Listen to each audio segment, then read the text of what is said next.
ndashimira amabukwe wanjye subu yabyutse ko tukamuhamagara mu kiganiro nkamushimira nagira ngo ngushimire imbere y'abantu ukuntu mwatubaye hafi mu bukwe bwacu ukuntu munkunda ukuntu mwanyakiriye naye ndagukunda cyane nzakubera umukazana mwiza.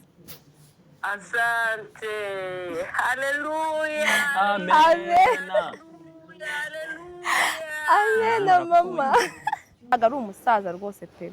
Kandi niba yaba ari umusaza wanje. Uramwishimiye. Nuwanje.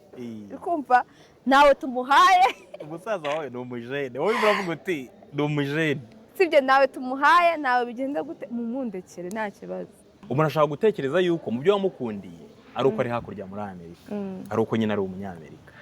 Ako ngako ntabwo karimo nana muri karite warebye. Hoya nta. Avuga uti mu kuvivura akanakonda akavivura. Nta namwe bihuriye ibyo bintu. Nahise mvuga atari kumugabanya uzi ko ari boro. Ndamukunze kurushaho. Akoreka ngubwira umugabo wemeye guhagararana nanjye. Akemera akanyemera social media n'ukuntu